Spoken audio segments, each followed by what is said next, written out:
सबसे पहले मैं इरफान के पास गया नहीं था, मैं सबसे पहले मनोज बाजपेयी के पास गया था। मैं मतलब सेल्फिश था उस मामले में, मुझको लगा था मुझको अपनी फिल्म करनी है, मनोज आ जाएगा, स्टार है, प्रोड्यूसर भी फट से आ जाएगा, पैसा आ जाएगा, हम लोग बना लेंगे पिक्चर। तो जिस बस में हम लोग जाते थे उसके बीच में जो गैंगवे होता है चलने का, शाहरुख उसके बीच में लंच के टाइम आधे घंटा तो सोता था। हम लोग का किसी का जैकेट पीछे पड़ा है बस में, उसी के ऊपर लांग के जा रहे हैं शाहरुख को, उसने कभी उफ अफ ये क्या हो रहा है कभी नहीं। ये मेरी सबसे वीक फिल्म है। Casting was wrong. पार्ट 3 में जेमी शेखर मावी सीधे संजय दत्त, रॉन्ग हो गया मैं बहुत, तो वो गड़बड़ हो गई सब। मैं इम्प्रोवाइजेशन के लिए पूरी जगह देता हूँ, लेकिन सारे एक्टर्स में वो बात होती नहीं, बिकॉज एक्टर के अंदर थोड़ा राइटर होना चाहिए। बुलेट राजा का एक्सपीरियंस बताओ, सैफ के साथ इन लोगों बहुत अच्छा था और अच्छा हो सकता था अगर और वक्त होता मेरे पास। सर्दियों का टाइम था, डे लाइट कम मिलती थी, सैफ साहब टाइम पे नहीं आते थे। तुमने स्क्रिप्ट आके दो मोटी मोटी थी, मैंने क्या है ये, और मैंने पढ़ी नहीं। अब वो शूटिंग के 10-15 दिन पहले प्रोस्थेटिक्स वाले आए कि आपको एज करना है इसमें, 70 साल का भी दिखना है, तब मुझको लगा अरे बाप रे बाप, ये मैंने क्या हाँ बोल दिया यार। इरफान सब कुछ कर सकता था एक्सेप्ट डांस करने के। कोई बोलता है लक की बात करता है, कोई चाम की बात करता है, कोई मैजिक की बात करता है, कोई बोलता है राइट टाइम पे राइट अपॉर्चुनिटी मिल जाए। वो आपकी नज़र में क्या है कि वो क्या चीज़ है जो मिस हो जाती है? कुणाल जैसे और बहुत सारे एक्टर्स जिनमें सब कुछ होते हुए भी प्रॉब्ली दैट चूजी, जहाँ पैदा हुआ सामने माधवी वर्मा रहती थी, प्रेमचंद के बेटे थे, उनका हमारे घर में आना जाना था। आजकल एक्टर्स जो यंग है, प्रॉब्लम उनका कंसंट्रेशन लेवल इज जीरो। आप अभी एक चीज बताओ, okay ready shot ready, 5 second बाद भूल जाएंगे क्या बोला है। जो सबसे ज्यादा हुआ कि बांग्लादेश को नेशनल अवार्ड्स के लिए नहीं भेजा गया, उसके पीछे पॉलिटिक्स हो गई पूरी। Welcome back to another season of Samsung Galaxy Book four series present the Bombay drink with Mukesh Chhabra.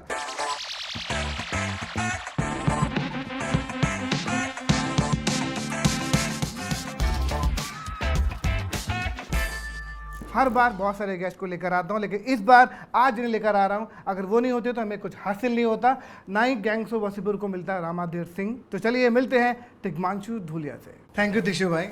मतलब आपके साथ मतलब इतनी सारी बातें बचपन से लेकर अब तक अब हुई है, लेकिन ऐसे बात करना आपके साथ मुझे एक तो डर लग रहा है, क्योंकि आप कईयों के भाई हैं, कईयों के सर, मेरे तिशु भाई, किसी के गुरु, किसी के टीचर, किसी के बेस्ट फ्रेंड, आप सब रूप धारण करते हो, एक्टर, डायरेक्टर, राइटर।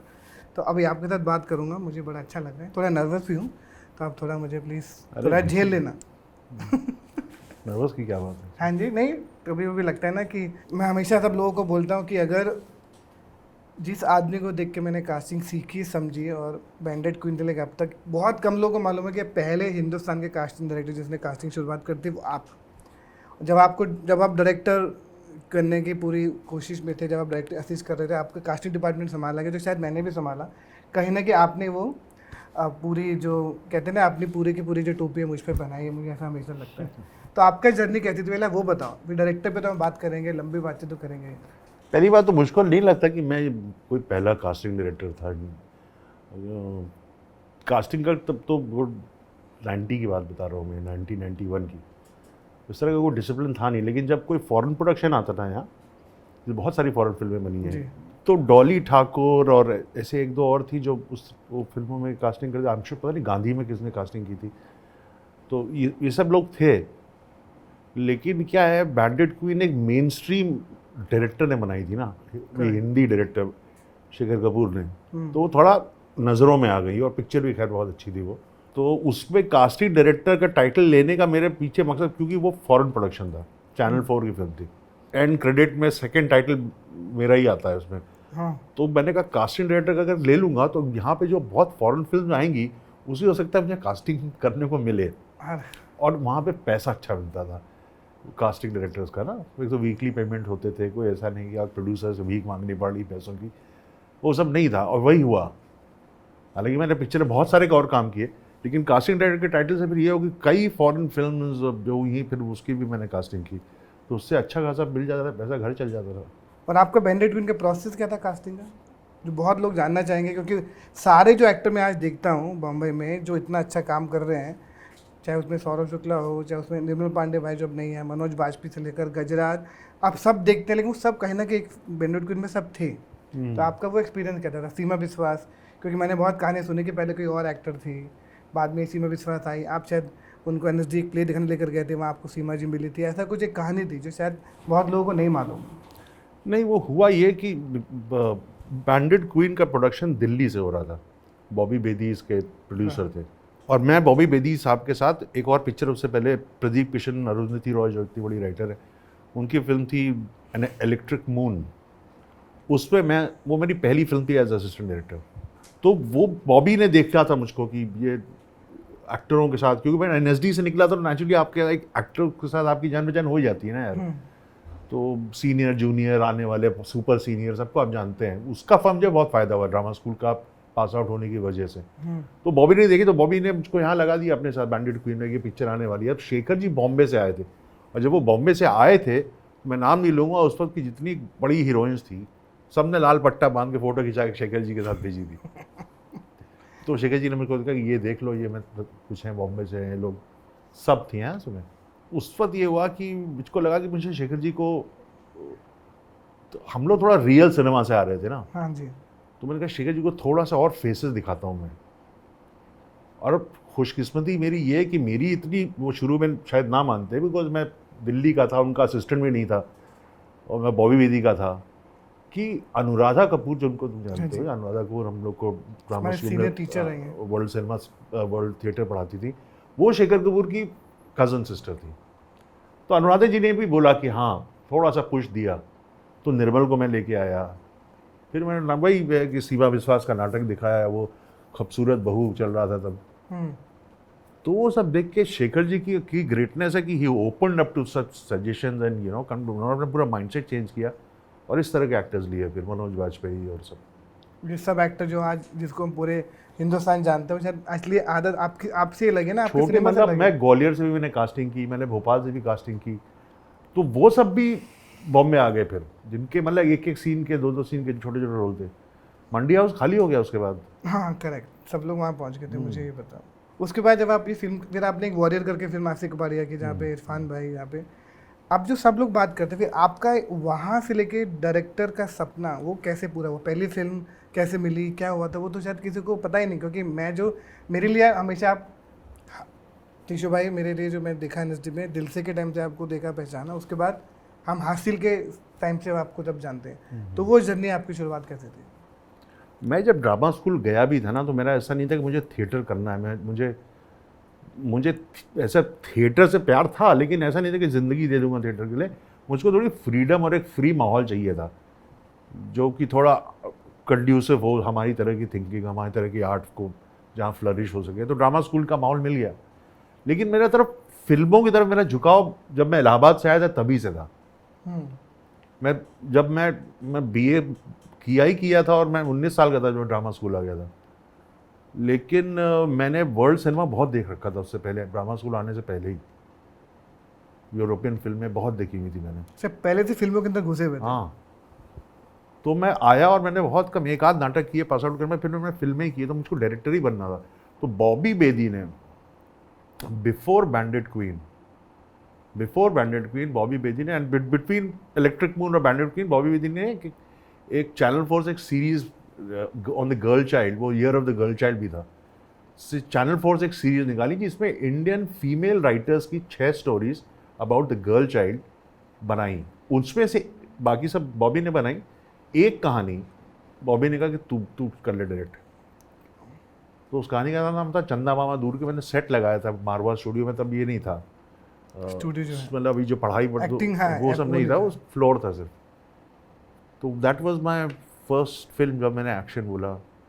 और इरफान हमेशा बोलता है उसमें भी सब थे, जय श्रीवास्तव, आदित्य श्रीवास्तव, और बहुत सारे एक्टर्स थे। अभी के देखते, सीताराम था। इरफान बहुत बात तक बोलता था कि वो तेरा बेस्ट काम था। आपने इरफान भाई की बात करी है, तो मतलब जब भी हम फिल्म की बात करते हैं ना, तो आप और इरफान भाई की जोड़ी आपकी फिल्म, ये जो बहुत फेमस है, मुझे लगता है कि अगर हम जितने भी लोग हैं, एक्टर लोग हैं जो सिनेमा को प्यार करते हैं, जो लोग जानते हैं, वो इरफान भाई को आपकी फिल्मों के थ्रू जानना शुरू हो जाते हैं। मुझे ऐसा लगता है, मेरे को जितनी भी समझ है, हासिल के बाद हम सब आपकी फिल्म के दीवाने और इरफान भाई के सब फैन हो गए थे। वो रिश्ता और वो फिल्में, वो बातचीत, वो जो तो कोइंसिडेंस था कि मुझे अपनी पहली फिल्म बनानी थी और इरफान दोस्त था। वो तो क्या डेस्टिनी थी, उसके पीछे कोई चाल नहीं थी, उसके पीछे कोई वो नहीं था, कुछ मनूवरिंग नहीं थी कि मैं ऐसे करूँगा तो इरफान दोस्त था। और ऑनेस्टली मैं सबसे पहले मैं इरफान के पास गया नहीं था, मैं सबसे पहले मनोज बाजपेयी के पास गया था हासिल के लिए। हाँ ये बहुत कम लोगों को पता है बात। तो वो सत्या आ चुकी थी हाँ और मनोज बाजपेयी स्टार हो गया था। तो मुझे, और मनोज बाजपेयी बहुत, हम लोग यार थे, दोस्त थे बिल्कुल। तो कितने टाइम हम लोगों ने, मैंने, सौरभ, विक्टर मतलब विजय कृष्णाचार्य, जीतू भाई हमारे, और मनोज बाजपेयी, रोज़ का तो मैं 11 बजे इनका एक जो लोग वहाँ चौल टाइप में कहीं रहते थे वहाँ पे, और मैं 11 बजे पहुँच जाता, दिन भर साथ ही गुजारते थे और शाम को मतलब वही डोलते डालते घर पहुँच जाते थे मतलब सालों साल यही सब हुआ है। तो मैं मनोज बाजपेयी, घात एक पिक्चर थी ना, घात एक फिल्म आई थी, उसकी शूटिंग कर रहा था। तो मैं मनोज से मिलने गया, मैंने कहा यार ये ऐसी पिक्चर है और ये स्टूडेंट लीडर है, इस तरह का रोल है। तो मनोज ने कहा कि मैं यार विलन नहीं करूँगा, नेचुरली हीरो वो कर नहीं सकता ना मुझको, जिमी शेरगिल का रोल। तो फिर वो मनोज ने मना कर दिया। फिर मैंने इरफान को सुना। मैं मतलब सेल्फिश था उस मामले में, मुझको लगा था मुझको अपनी फिल्म करनी है, मनोज आ जाएगा, स्टार है, प्रोड्यूसर भी फट से आ जाएगा, पैसा आ जाएगा, हम लोग बना लेंगे पिक्चर। तो फिर इरफान के पास में गया और फिर रेस्ट इज हिस्ट्री। और 90% हासिल के डायलॉग मैंने सेट पे ही लिखे थे, पहले से लिखे हुए नहीं थे। शुरू के 4-5 सीन लिखे थे बस, बाकी स्क्रीन प्ले था सब सेट पे। आप इरफान भाई की ऐसी कौन सी बात है एक्टिंग के बारे में जो आपको लगता है कि सारी दुनिया को पता होनी चाहिए, लेकिन आपके नज़रिए से जो नहीं पता, जो वो करते थे, जो बहुत सारे एक्टर देखेंगे उनको समझ में आना चाहिए कि वो क्या ऐसी क्वालिटी थी? इरफान सब कुछ कर सकता था एक्सेप्ट डांस करने के। मतलब जो रेगुलर हिंदी फिल्म के हीरो में डांसिंग और सिंगिंग एक वाली चीज़ होती थी, उसको छोड़ करके इरफान हर रोल कर सकता था अंडर द सन। यार वो जिंदगी की समझ वाली बात है, जो भी एक्टर जो लाइफ को थोड़ा जीना चाहता है, एक पॉजिटिव अंदाज से ज़िंदगी को देख रहा है, एक्टर को थोड़ा पॉजिटिव होना ही चाहिए, नीरस नहीं हो सकता एक्टर। और इरफान में रस भरा हुआ था हर तरह का, इसलिए वो बहुत ही लाइव एक्टर था, मैजिक करता था वो। आप जब उसकी परफॉर्मेंस देखते तो कहते हाँ यार ऐसे ही तो होता है लाइफ में। जहाँ ये हो जाए आपका कनेक्शन ऑडियंस के साथ एकदम परफेक्ट बन जाता है। वो अचीव करने के लिए एक्टर को थोड़ा अंदर से एक प्योरिटी होनी चाहिए। अगर इंसान की प्योरिटी, या इंसान की प्योरिटी होना चाहिए। ऐसा नहीं कि वो कनाइविंग, कनिंग, अपॉर्चुनिस्ट, ये सब चीज़ें सारी क्वालिटीज़ होती हैं, बट इन सारी क्वालिटीज़ के बारे में अगर एक्टर अवेयर है कि मेरे अंदर वो सारी क्वालिटीज़ हैं और परफॉर्म करने से घबराए ना,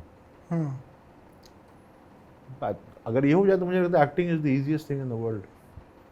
मैं आपकी बातों से एक सवाल और याद आया कि जब इरफान भाई के जाने के बाद जब आप अपनी फिल्म बना रहे थे तो आपको कितना मिस हुआ कि उनके बगैर फिल्म बनाना कैसा लगता था आपको? जब हुआ एक बार, उसके बाद आपने फिल्में बनाई, वो कैसा था फीलिंग? इरफान मेरे लिए एक फैसिलिटी था, मेरे लिए एक ऐसा टूल था जो कि मुझको मेरे काम करने की सहूलियत था। वो ख़त्म हो गई, क्योंकि अगर वो होता था तो फिर मेरी राइटिंग में एक अजीब शार्पनेस हो जाती थी, क्योंकि मालूम था कि मैं ये इरफान कर पाएगा, ये वो। अब वो चीज़ में मतलब हो सकता है कोई, ज़रूर ऐसा नहीं है कि वो कोई दूसरा एक्टर आएगा, है भी कुछ अच्छे एक्टर आसपास हमारे, लेकिन वो मेरे दोस्त नहीं है ना। पान सिंह तोमर के बारे में बताओ, वो जो फिल्म है, मतलब उसमें भी इतने सारे एक्टर, वो जर्नी, वो कहानी, अगेन इरफान भाई, और क्या चीज़ें थी वो जर्नी, वो भी मुझे हमेशा लगता है कि बहुत फैसिनेटिंग है। उस पिक्चर से तो हम दोनों भी मिले। हाँ जी, वापस कनेक्ट हुए। हाँ, NSD के बाद। तब तुम बहुत छोटे थे, तो प्रोफेशनली हम लोगों ने मतलब बैंड पान सिंह तोमर से ही काम करना। आराम नगर भी तभी इंट्रोड्यूस हुआ मेरा पहला ऑफिस उसी पिक्चर से था, और फिर तब से लेके हम लोग हर पिक्चर में साथ में ही काम कर रहे हैं। तो उस पिक्चर के बारे में तो तुम्हें भी ज़्यादा पता ही होगा, बट ये था कि उसमें कोई इरफान को लेके मेरे को कोई डाउट ही नहीं था कि ये कोई और करेगा। वो तो जैसे जैसे स्क्रिप्ट लिखता जाता था मैं इरफान को सुनाता भी जाता था as the script was progressing. Research करने के बाद मैं इरफान के पास गया, मैंने कहा रिसर्च में ये है, अच्छा फिर कुछ सीन लिखे, तो एक गिव एंड टेक उस पूरी पिक्चर में, राइट फ्रॉम द बिगिनिंग था। आपने एक और पिक्चर बनाई थी बुलेट राजा, उसके बाद साहब बीबी गैंग थे, वो कास्टिंग सब बहुत इंटरेस्टिंग थी। जिमी शेगिल, माही, देन बुलेट राजा, सैफ अली खान, वो उन एक्टर के साथ आपका कैसा कॉम्बिनेशन, कैसा वर्क किया, कैसा लगा आपको उनके साथ? यार मैं ये चाहता हूँ कि जब एक्टर किसी के साथ एक्टिंग मतलब डायरेक्ट करूँ, वो दोस्त हो मेरा, वो एकदम घुल जाए, वो उसमें अंदर कोई खुद कुछ बैगेज लेके ना कि मैं ये हूँ, और ना ही कुछ एरोगेंस दिखाए, बस सरेंडर कर दे, तो फिर आसान हो जाता है। बुलेट राजा का एक्सपीरियंस बताओ सैफ के साथ इन लोगों बहुत अच्छा था, बहुत अच्छा था, बहुत अच्छा हो सकता था, और अच्छा हो सकता था अगर और वक्त होता मेरे पास। लेकिन क्या है, वो 75 डेज़ की शूटिंग 102 दिन में ख़त्म हुई पिक्चर, तो उसका उस तरह का प्रेशर था मेरे ऊपर। सर्दियों का टाइम था, डे लाइट कम मिलती थी, सैफ साहब टाइम पे नहीं आते थे तो बाकी तो वैसा बहुत अच्छा थे, बहुत बढ़िया। तो शिव भाई, इतनी इंटरेस्टिंग बातचीत होने के बाद थोड़ा हम आगे बढ़ते हैं। हमारा जो इसमें बहुत एक कमाल का सेगमेंट है जिसका नाम है बियॉन्ड द बुक।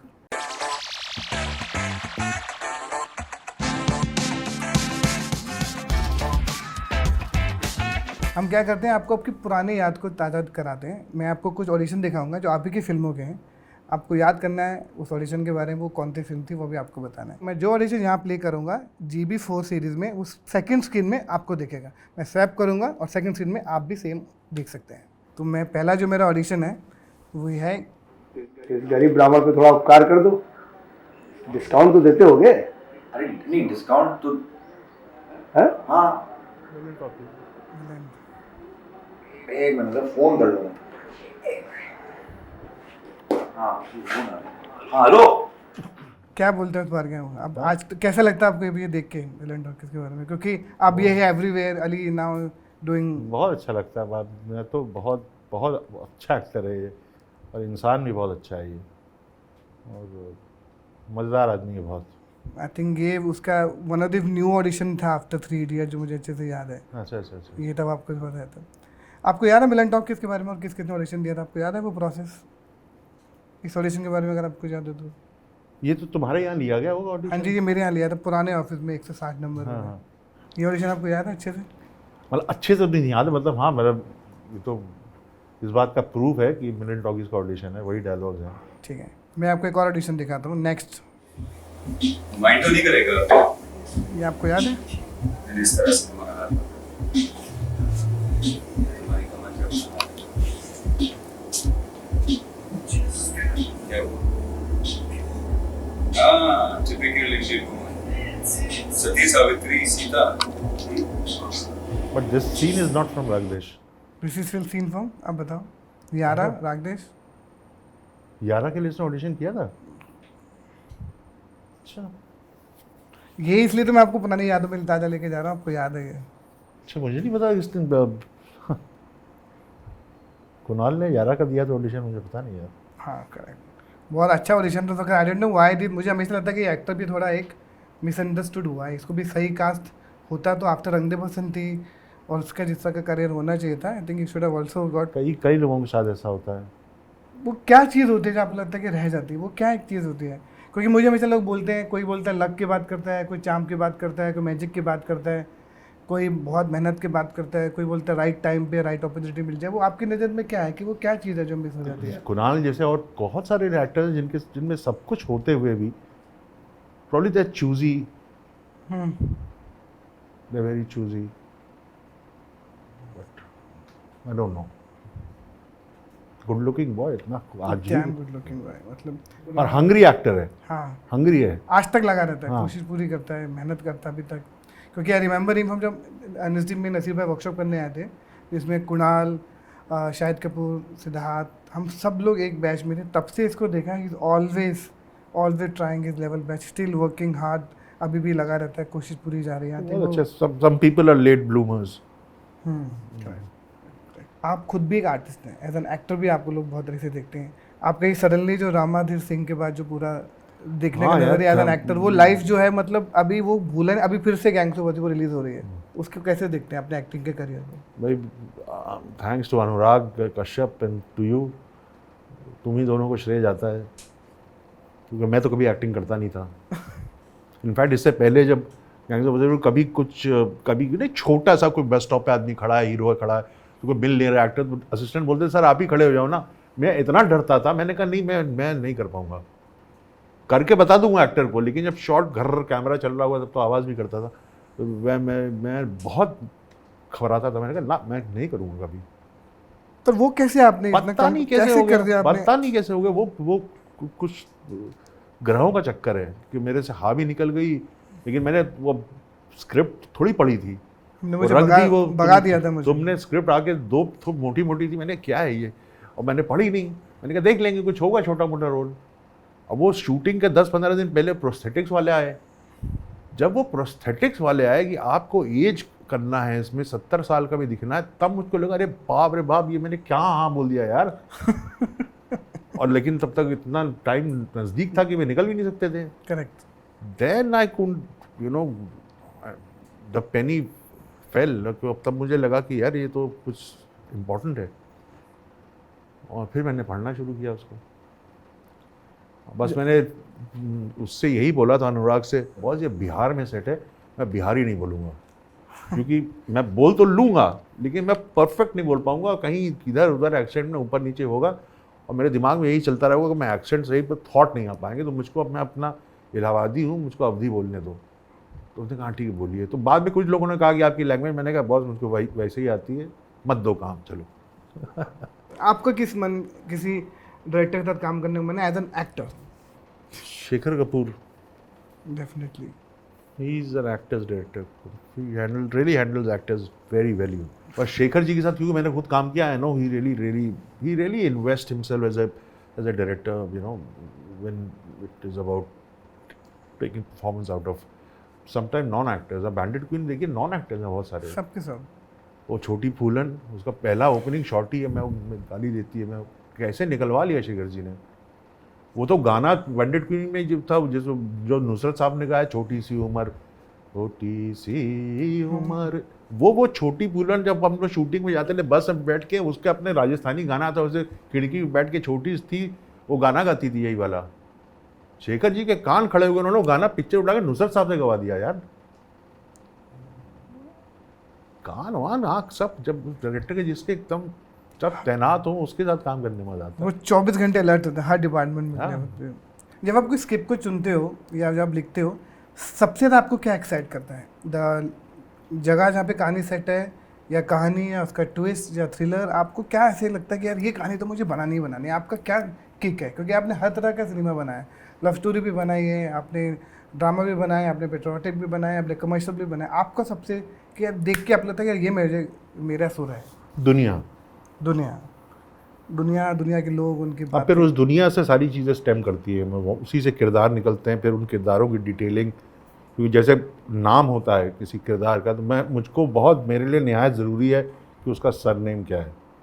ये हिंदुस्तान में ही होता है, लेकिन अब है,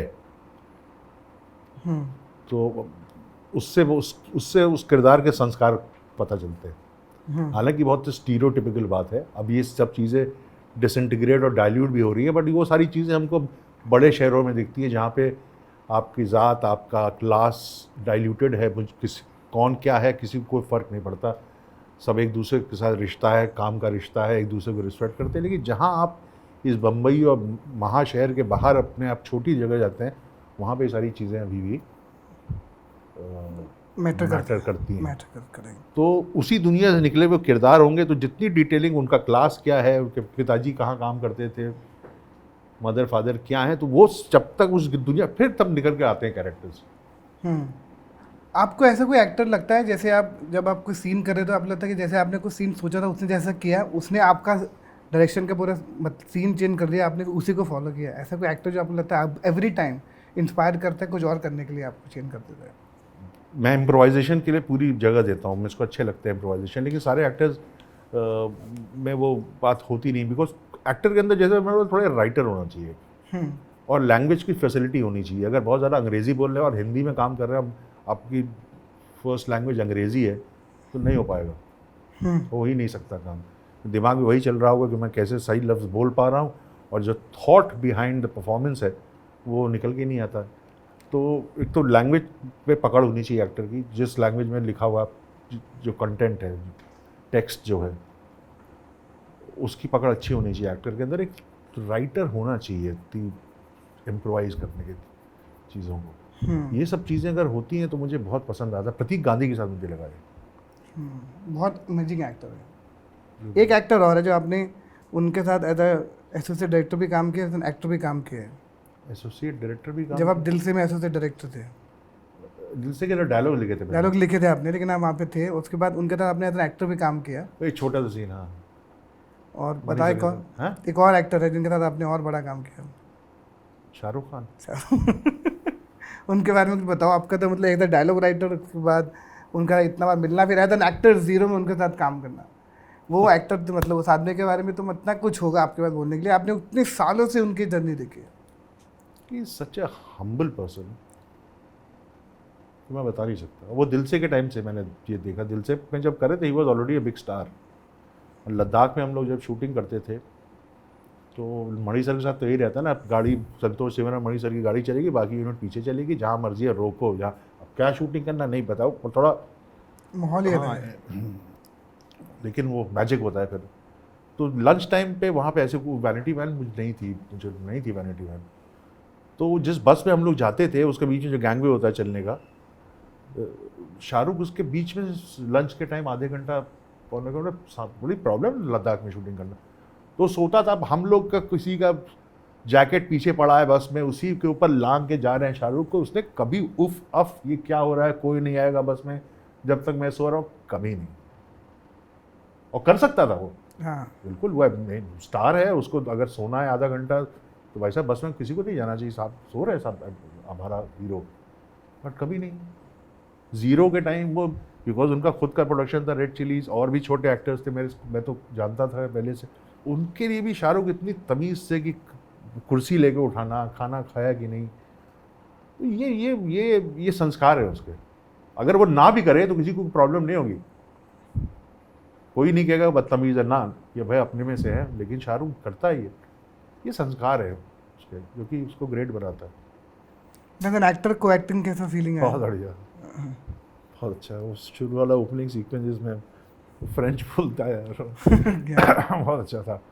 तो उसमें असल में क्या हुआ, वो आनंद की भी वो कमाल है कि उसके बाद मुझको असल में वो सूली पे बनाया गया था, वो फांसी का फंदा। हाँ, तो उस सीन के बाद शायद था कि मुझको फांसी के फंदे पे वो सपना देख रहा है ना बेटा कि बाप को फांसी के फंदे में। तो उसी सीन में जब वो मेरा उंगली पकड़ के मैं आई ऐसे करता हूँ, वो इतना अच्छा हो गया कि फिर कहा कि वो फांसी के फंदे पे लगाने की ज़रूरत नहीं है, वहीं कट कर, वहीं पे हो जाता है खेल। हाँ, वो बहुत ही breaks out of his dream, और बहुत अच्छा था। क्योंकि मेरे तो अभी बता था, मैं इनका था जवान में किया था, 1-2 सीन किया था। मेरी जो हालत ऐसे, और क्या आप शाहरुख खान के सामने परफॉर्म करते हो ना, तो आप एक तो आप नर्वस बहुत हो जाते हो। मेरी तो हालत ख़राब हो गई थी। मैंने कहा एक तो उनके प्यार में हम सब लोग, एक तो उनसे इतनी मोहब्बत है, और सब उनको जानते हो, लेकिन हम सब उनको जानते हैं, लेकिन सब उनके फ़ैन भी हैं। ये बहुत रेयर मैंने देखा है कि एक तो आपके दोस्त होते हैं, एक आप उनके फ़ैन होते हैं, एक उनके काम के फ़ैन होते हैं, स्टारडम के फ़ैन होते हैं। जो आपने बात बोली, आई थिंक एक पूरी इंडस्ट्री का कॉमन जो एक इनके लिए एक पॉइंट ऑफ व्यू है कि वो आदमी जैसा है ना, ऐसे बहुत कम लोगों के लिए होता है। करेक्ट।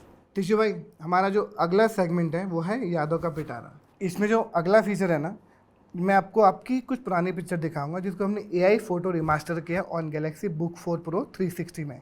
तो ये है आपकी पहली पिक्चर, ये जो आप बिफोर और ये आफ्टर। अभी आप देखो, can you see the difference? पान सिंह तो मैं, पान सिंह नहीं है ये। कौन सी है, याद करो, पीछे क्या हो रहा है, कौन कौन है? पीछे इरफान है, ये गन वाला है, ये करण बुटानी मेरा असिस्टेंट है। पान सिंह के बाद ये मुझे लगता है ये वो है साहब, ये गैंगस्टर पार्ट 2। क्या हो रहा है, क्या बता रहे, कुछ याद है? मैं सिर्फ ऐसे यादों की बात ले जाना चाहता हूँ आपको। ये गन शूटिंग का कुछ था। मुझको ये वाली गन जो है ना, पैलेट वाली, ये हाँ, पंप वाली, मुझे बहुत बढ़िया लगती थी। पान सिंह में पहली बार आई थी, तो मैं जितने इफेक्ट्स हैं वो सब मैं ही मारता था, भाट भाट। तो मुझको बहुत शौक है, बंदूक चलाने का शौक मुझे है भी वैसे। तो साहब भी गैंगस्टर पार्ट 2 है, बारिया है ये। बारिया, ओह नाइस। उसके बाद है ये तो बुलेट राजा है। ये जो पिक्चर देख रहे हो आप, अभी इसको हमने रीमास्टर किया है, जैसे मैंने आपको बताया था। अभी आप देखो, can you see the difference? अभी आप बिफोर, अब थी आफ्टर। अच्छा। आपको ये याद है ये पिक्चर में क्या बातचीत हो रही है? हाँ, ये क्या हो रहा ये है? सीक्वेंस पिक्चर से काट दिया गया था, मतलब मोन्टाज जैसे शूट किया था सीन। ये बॉम्बे में होटल रूम के अंदर एक गन फाइट थी, उसका है। जब ये दोनों के दोनों यूपी से बॉम्बे आते हैं पहली बार, भाग के दोनों दोस्त, तो बॉम्बे के सीक्वेंसेस थे, वो सीक्वेंस है यहाँ। तो इसमें उनके पीछे जो बंदे हैं वो कहाँ चले गए आपके पीछे जो है? मेरे को बड़े अभी फोटो देख के याद आया है। जिमी, नहीं जिम्मे उधर अदर साइड मनोज झा, इधर है वो। ये मेरा असिस्टेंट। ये अभी आजकल अब ये इसने थोड़ा काम कम कर दिया है, ये अपने दरभंगा चला जाता है, ज़्यादातर वहाँ रहता है, फार्मिंग वार्मिंग कर रहा है। इसने भी बनाई थी एक दो पिक्चर बनाई थी इसने भी। अच्छा नाइस। एक और पिक्चर दिखाता हूँ आपको, शायद आपको ये पिक्चर देखो, आप पहले देखोगे ये पिक्चर हमने अपने सॉफ्टवेयर के हिसाब से इसको बहुत इंटरेस्टिंग बना दिया है। एआई का सॉफ्टवेयर है ये। हाँ, ये कहाँ की है? ये है तो मिलन टॉकीज की, श्रद्धा श्रीनाथ है वाली है, लेकिन ये आई थिंक ये वो है लखनऊ में जो थिएटर है ना जहाँ पे नाटक होते हैं, क्या नाम है उसका? बड़ा नहीं, बड़ा पुराना लखनऊ का एक हॉल है, क्या नाम है इसको? जहाँ पे ये पिक्चर हमने सीन करने जाते हैं वहाँ पे हाँ, अंदर। हाँ। बट ये पिक्चर वहाँ पे नाटक होते हैं, हमने उसको थिएटर का बनाया था इंटीरियर, वहाँ है उसके सामने, लखनऊ में। ये पिक्चर तो आपको याद ही होगी, ये मिलन टॉकीज है क्या? आपको हाँ, बताना। मिलन टॉकीज है। हाँ मिलन टॉकीज है, मथुरा है ये। या मेरी favourite, this is my favourite photo. ये वाला जो टिशू भाई किसी देखे नहीं है, मैं दिखाने वाला हूँ। पान सिंह तोमर, 16 mm कैमरा था, 16 पे शूट की थी। अच्छा, आपने कैमरा से पहचाना ना? नहीं, कैमरा वो से तो- पहचाना ना आपने? रिवाइंस देख के पता चल जाता है, और मुंह का हाल और माथे पे पसीना आप देख के समझ में आता है कौन सी पिक्चर दी है। Nice, this is very nice. This film ये रागदेश। राग देश की पिक्चर के बारे में लोग क्यों नहीं? मुझे लगता है, मुझे तो बड़ी पसंद थी वो पिक्चर, कास्टिंग करते वक्त मज़ा आया। वो पिक्चर के बारे में ज़्यादा बात नहीं हुआ। हाँ, क्योंकि एक तो वो फिल्म बहुत ही बुरी तरह से रिलीज़ की गई। जो जिन्होंने पिक्चर रिलीज़ की उन्होंने कभी पहले कोई पिक्चर रिलीज़ की नहीं थी, उनका अलग वेंडर थे किसी और चीज़ के। तो घटिया टाइप के थिएटर जहाँ पे रागदेश जैसा पिक्चर को देखने जाए नहीं, तो उसकी रिलीज़ बहुत कम थी और बहुत ही कुछ नहीं हुआ था उसका। तो बट गुस्सा आता, दुख होता होगा ना आज के टाइम पे आपको?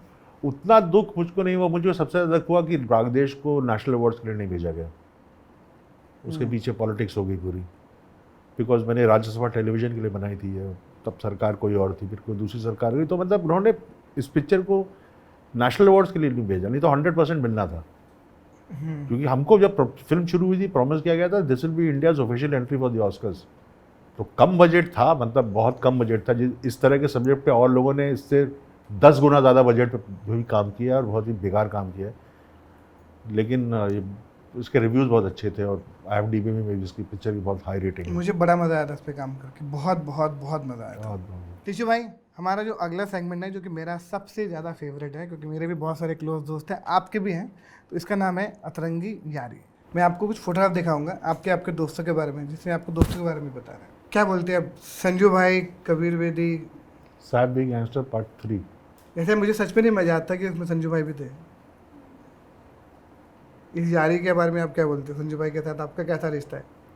बहुत अच्छा, क्योंकि पिक्चर की रिलीज़ के बाद मैं उनसे कभी मिला नहीं। आज तक उसके बाद नहीं मिले?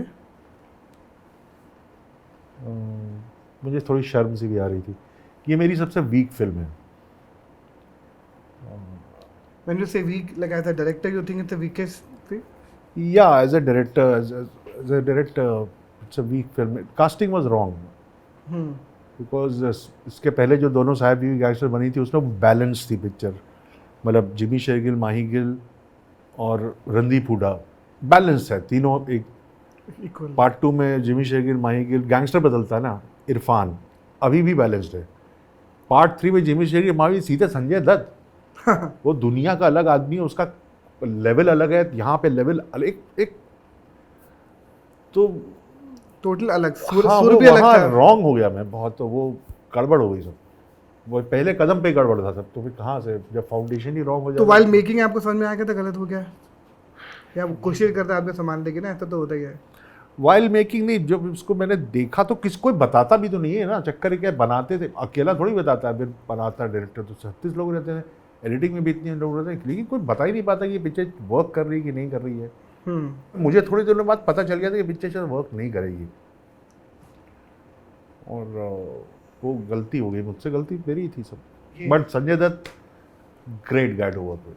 Yes, I did a film with him, amazing guy. वाह, आदित्य सर पंजाबी है, दिल का आदमी है, अभी भी मुझे लगता है। मुझे क्यों बता रहे थे कि वो इतनी, उनकी लाइफ में इतना कुछ हुआ है, आई थिंक संजू बनने के बाद भी इतना कुछ हो गया है। वो आदमी कभी भी मतलब, तो कैस आई डोंट नो किस पत्थर के बने हो, क्या है उनका कभी जिगर। निराश नहीं देखा मैंने उसको। कभी नहीं, इतना कुछ उनकी ज़िंदगी में हो गया, क्या क्या गुजरे। संजू पिक्चर बनने के बाद भी कुछ और बहुत कुछ हो गया उसके बाद भी, मतलब ये कैंसर उसके बाद वो सब हुआ, लेकिन कैसे कभी निराश, जो आप कभी निराश नहीं उनको देखते। आई थिंक मैं यहाँ बहुत से लोगों को देखता हूँ ना, जैसे एक्टर को एक ऑडिशन नहीं होता तो ऐसे निराश हो जाते हैं, डिप्रेस, सैड। मैं उनको बोलता हूँ भाई देखो दुनिया कहाँ से कहाँ, आप कैसे मेंटली स्ट्रांग रहने पड़ते हैं। आपको क्या लगता है जो बच्चे आजकल इतनी जल्दी से डिप्रेस हो जाते हैं, सैड हो जाते हैं ऑडिशन? जनरेशन बहुत फ्रेजाइल है यार, बहुत फ्रेजाइल जनरेशन है। ज़रा सी बात पे नाराज़ हो जाते हैं, ज़रा सी बात पे टूट जाते हैं। तो क्या करना चाहिए उनको? What do you suggest? They should get out. ये सब जब मोबाइल ये सब चीज़ है ना, ये इनको लगता है जितनी इन्फॉर्मेशन हमको होगी उतने ज़्यादा हम सुपीरियर होंगे। और वो सब इन्फॉर्मेशन जो वो दे आर जस्ट हेडलाइंस। तो actually they are reading the newspaper, but actually they are only reading the headlines, they are not reading the real story. Because real story समझने के लिए अकल चाहिए, एनालिसिस चाहिए चीज़ों का, वो है नहीं। इनके बारे में क्या बोलते हो, जिम्मी पाजी के बारे ये में? तो मेरा छोटा भाई है, ये बुलेट राजा है, लखनऊ में की थी। यस, याद है आपको ये? ये तो वो पिक्चर है जिसमें मैंने एक्टिंग की थी हाँ जी, लंदन में। करेक्ट। हाँ, ये कहाँ सुन ली? ये आपकी एक्टर है सदानंद, बहुत ही कमाल का हाँ, एक्टर, हाँ। बहुत ही बढ़िया एक्टर है। ये भी फिल्म में आप एक्टिंग, आप गैंग्स ऑफ वासेपुर कितनी फिल्म में एक्टिंग कर चुके हैं अब तक? जब भी देखो आप, मैं हर जो भी मैं कास्टिंग करता हूँ, किसी भी स्टूडियो पे जाता हूँ, किसी भी शो के लिए जाता हूँ, वो आपका हर पीपीटी में किसी न किसी और डायरेक्टर की या कास्टिंग डायरेक्टर की पीपीटी में सबसे टॉप में तिग्मांशु धूलिया होते हैं। नहीं, मैंने ज़्यादा काम नहीं किया। लेकिन आप हर पीपीटी में होते हैं, आपको मालूम है ये बात? मैं आपको बताता हूँ, हाँ सच। अच्छा, लेकिन देता नहीं कोई। आप करते भी नहीं ना हर चीज़ को। हाँ, नहीं, मैं करता। एक तो मुझको सब लोग जो कास्टिंग नेता वेता के रोल दे देते, तो मैं करता, नेता होता है, मुझे कपड़े से मुझे कोफ्त होने लगी है। तो वो नेता मुझे अब नहीं बनना है। या पुलिस वाला बना देते हैं करप्ट, मुझे को वो भी नहीं करना है। चलो अच्छा लिखा हो तो कर भी दे आदमी, लेकिन वो भी नहीं है। तो अलग तरह के रोल कोई देगा तो देगा। फिर मेरी एक दो कंडीशन है, साउथ वाले भी एक दो बार फ़ोन आया मुझको पिक्चरों में। तो मेरे साथ है कि मैं मार नहीं खाऊंगा, मैं किसी से मार नहीं खाऊंगा। गोली से मार तो मर जाऊंगा, झापड़ घूसा ना, मैं नहीं खाऊंगा मार। कोई मुझे वही है बेसिकली, मार कुत्ते की विलेन देंगे तो कुत्ते की तरह मार भी खाएगा वो। तो वो जब इस कंडीशन होती है, ऐसे कई पिक्चर मुझसे छूट गई। कहते हैं सर मारेंगे नहीं, इसे उठा के फेंक देंगे बिल्डिंग से। क्या आ गया, मैं नहीं करता ऐसा। तो ये समझ में आ गया। प्रत्युष भाई thank you so much. Last 2-3 सवाल जो शायद किसी को नहीं पता होगा, मुझे सिर्फ ना आपकी 2 चीज़ें जाननी है जो शायद किसी को नहीं पता, आपके बचपन के बारे में, जो शायद सबने आपको ना एज अ डायरेक्टर राइटर बड़े मतलब 25 साल के बाद की कहानियाँ पता है। आपका बचपन 9-10 साल 11 साल 13 साल वो क्या जीवन था आपका? लास्ट मुझे अगर बताना पड़ा आपका बचपन क्या था? बहुत फ्री था यार, बहुत फ्रीडम थी यार, मैं बहुत फॉर्चुनेट था कि मैं ऐसे घर में जन्म लिया जहाँ पे बहुत लिबरल माहौल था। मदर फादर, मेरे दोनों बड़े भाई फिल्मों के शौकीन थे, पॉलिटिक्स के शौकीन थे। तो मेरे घर में बहुत हेल्दी कल्चर मेरे को मिला बचपन से ही। वो फैसिलिटी मुझे मिली, वो शायद सबको नहीं मिलती। और फिर मुझको ऐसे शहर में जीने का मौका मिला, इलाहाबाद जैसा दूसरा शहर हिंदुस्तान में है, कोई बहस भी कर ले मुझसे हार जाएगा, हो नहीं सकता वो। तो वो माहौल था जहाँ पे मैं इतना छोटा था क्योंकि दोनों भाइयों मेरे 7-8 साल का डिफरेंस है।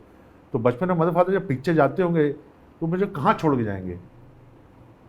ऐसे नहीं थे ना उस तरह का घर, कोई नानी है सब तो साथ में लेके जाना पड़ेगा। उस चक्कर में मैं फिल्मी हो गया देख। बहुत पिक्चरें देखता था मैं, बहुत मतलब अब इतने मतलब मैं अभी पहले बचपन ही आपका ऐसा गुजरा, लिटरेचर, कहानियाँ, किताबें, फिल्में और अमिताभ जहाँ बच्चन। पैदा हुआ सामने महादेवी वर्मा रहती थी, प्रेमचंद के बेटे थे, उनका हमारे घर में आना जाना था। मतलब ये किसी को तो पता ही ये नहीं था। हाँ, ये मैं थोड़ा लकी रहा इस मामले में। और वहाँ अमिताभ बच्चन के बारे में पता लगा जब अमिताभ बच्चन इलाहाबाद के। अमित जी तब तब इलाहाबाद वो तो अमिताभ बच्चन बन चुके थे जब मैं हाँ, पैदा जब- हुआ।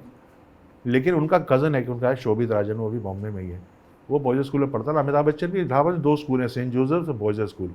दोनों में हमेशा वो रहता है कौन बेटर है, सेंट जोसेफ बेटर है जहाँ मैं रहा।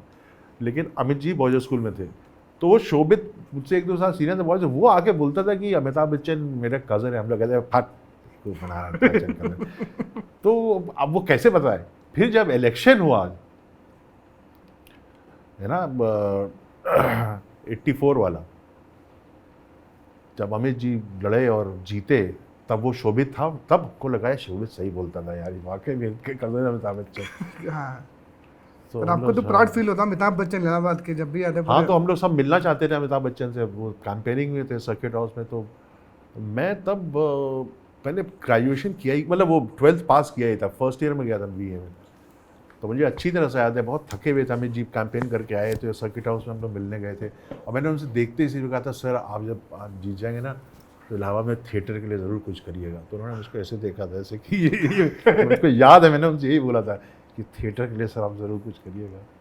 उनको जब आप खुद डायरेक्टर बन गए उनसे मुलाकात कभी, तो तब क्या था जब एज डायरेक्टर उनसे मिले कभी, जब वो आप तिग्मांशु धूलिया बन चुके थे? हाँ, बहुत अच्छे थे, बहुत। सबसे पहली बार मैं मिला जब तेरे मेरे सपने एक फिल्म आई थी। हाँ जी, हाँ जी, ABC अरशद वारसी का अरशद, लॉन्च। हाँ। तो वो बाद में मैंने ही लिखी वो फिल्म। ओह उसमें अच्छा, किसी को मालूम नहीं था। हाँ, उसका सिमरन बग्गा, अरशद हाँ, वारसी, हाँ, हाँ। चंद्रचूड़ सिंह। उसका स्क्रीन प्ले चेंज किया, काफ़ी ऊपर नीचे किया, डायलॉग्स, बहुत सारे सीन के क्लाइमेक्स। बाद में जब दोबारा से बंद हो गई थी पिक्चर, फिर शुरू हुई। ABCL की पहली पिक्चर। ABCL की थी फिल्म। तो उनके साथ मैं पहली बार मिला जब वो तेरे मेरे सपने ABCL की आई। तो वो पिक्चर मैंने टुवर्ड्स एंड मैंने लिखी। वो रंजीत कपूर लिख रहे थे, वो छोड़ छाड़ के जैसे चले जाते हैं। तो वो मेरे पास आई, तो उसका पहला वॉइस ओवर था जो अमित जी को बोलना था। तो that was the first time मैं अमित जी को BR स्टूडियो में लेके गए थे, और मैं बैठ गया उनके साथ, और राकेश रंजन और जो जॉय ऑगस्टीन जो डायरेक्टर था, हाँ, वो पीछे बूथ पे बैठे हुए थे। तो अमित जी ने कुछ बोला, तो मैंने अमित जी को कुछ करेक्ट किया, बहुत हल्का सा। उन्होंने कुछ नहीं बोला, करके वॉइस ओवर, तो अमिताभ बच्चन ने करके निकल गया। मुझको इन लोगों ने कहा तुम्हारी हिम्मत कैसे ये करने की। तो मुझको, मैं इतना उस वक्त नया नया सा था कि मुझको इसको बोल दिए कि करेक्ट, मुझको कुछ बुरा या सही मेरे दिमाग में चला नहीं था, मैंने स्पॉन्टेनियसली बोल दिया। बट उसके बाद अमित जी पाल सिंह देख के बहुत तारीफ़ की उन्होंने, कई बार पार्टीज में बुलाया, होली पार्टी में, दिवाली। फिर मैंने एक्टिंग भी की उनके बार, उनका अनुराग कश्यप का शो था युद्ध। उस पर मुझको अनुराग ने बोला यार अमित जी ने रेकमेंड किया कि ये वाला रोल तुमको ही करना है, तो किया। बहुत 2-3 दिन साथ में शूटिंग थी हमारी। आप ये जो आप हमेशा बोलते हो ना कि ये जो आपने बात बोली कि दोस्त होना चाहिए, लेकिन जो एक्टर जिनको मैं आप ऑडिशन करके आपसे मिलते हैं, उनसे आप क्या एक्सपेक्ट करते हो? जो नए आपको मिलते हैं वो कैसे आपको सरेंडर करे? क्या आप देखते हो, किन चीज़ों पे आपको लगता है कि उनको ध्यान देना चाहिए कि वो कितने कंफर्टेबल होंगे? मेरा कहना है कि जो नए एक्टर्स मिलते हैं तो नेचुरली उनको थोड़ा लगता है तिग्मांशु तिशु भाई थोड़ा होता है, तो थोड़ा उतना ही सरेंडर है, वो भी सरेंडर है एक तरह का, कि आप रिस्पेक्ट दे रहे हो। मुझको एज ए क्रिएटिव पर्सन वही चाहिए। तो आप या तो ऐसे कर लो या गले में सीधे हाथ डाल दो, दोनों चलता है मेरे को। लेकिन आप एक्टर में ऐसी क्या चीज़ देखते हो, जो नया एक्टर में आप क्या चीज़ है जो आपको अभी भी ऐसे इंप्रेस करती है जब आप देखते हो ना ऑडिशन? क्योंकि मैं आपके साथ जब कास्टिंग करता हूँ ना, तो मैं देखता हूँ कि यार जो मैं तिशु भाई को बोल रहा हूँ वो मेरे से उल्टा क्या बोलेंगे, या तो पेज पे आएंगे एकदम को नया पॉइंट देते हैं। आप एक्टर में क्या देखते हो? जब ये लोग देखेंगे, वो लोग आपको क्या देखेंगे एज एन एक्टर? आप क्या सलाह दोगे? आप क्या देखते हो ऑडिशन में, क्या उनको करना चाहिए? भाषा अच्छी होनी चाहिए, आपने बोला आपका लैंग्वेज की तरफ बहुत अच्छी पकड़ है। रॉबर्ट डी न्यूटन ऑडिशन के बारे में बहुत अच्छा बोला है कि this is the advice I would like to give all the young actors whenever they go for an audition, they should just follow their instincts. They might not get the role, but they'll be noticed. Role नहीं मिलेगा, हो सकता character, लेकिन क्या बहुत इसमें बात है कुछ, वो चीज़ होनी चाहिए। एक्टर खुला होना चाहिए। रघुवीर यादव कितने अच्छे एक्टर हैं यार। हाँ, वो एक टाइप के एक्टर है, उनको बहुत कम लोग छू सकते हैं उनके टैलेंट को। खुले हुए एक्टर हैं, उन्होंने नौटंकी की है, उनको ऐसी की तैसी जब एक्टिंग करते हैं तो। लेकिन आजकल के यंग एक्टर्स जो यंग है, प्रॉब्लम उनका कॉन्सेंट्रेशन लेवल इज 0। आप अभी एक चीज़ बताओ, okay ready, shot ready, 5 second बाद भूल जाएंगे क्या बोला है। और मैंने एक के साथ नहीं, मैंने बहुतों के साथ देखा, मतलब कम से कम 25-30 लोग थे हमेशा सेट पे, ये प्रॉब्लम सबके साथ थी। तो आप क्या एक advice आध लोगों करते को छोड़ के जिनका एक्सपीरियंस थोड़ा ज़्यादा था, वो थोड़े थे तो थोड़ा सीनियर, लेकिन the young lot, because you यही सब मोबाइल फ़ोन और क्या, दुनिया भर का इन्फॉर्मेशन लेके तुम आओगे सेट पे, कैसे होगा काम? खाली होना चाहिए ना एक्टर तो। जब सेट पे एक्टिंग करने आए, he should be like an empty vessel, कुछ नहीं होना चाहिए उसके अंदर। अरे यार झोला उठाओ, 2 पैसा जेब में डालो, निकल लो बाहर घूमने। हाँ, दुनिया देखो। दुनिया अपना हिंदुस्तानी देख लो, काफ़ी है। ऑब्जर्व करो, और ही क्या, और क्या। काम काम काम काम काम, हमेशा काम, क्यों काम होना? तुम सब मजदूर थोड़ी हो कि रोज़ काम करना है। करेक्ट। तो आप एक्टर के लिए बहुत सारी एडवाइस टिग्जू भाई ने दिया है कि प्लीज़ अपने आप को खुला करके रखो, नौटंकी करो, नाटक करो, झोला लेकर निकल जाओ, दुनिया को देखो, कॉन्फिडेंट रहो। ये बहुत बहुत बहुत बहुत सारी चीज़ें जो बहुत ज़्यादा ज़रूरी है वो आपको करना चाहिए, ये मुझे ऐसा लगता है। Great, thank you so much tissue भाई, थैंक यू सो मच। बहुत बहुत एक thank जस्ट एक वन फोटो आपके साथ एक सेल्फी लेना है मुझे, तो वो सेल्फी जो है वो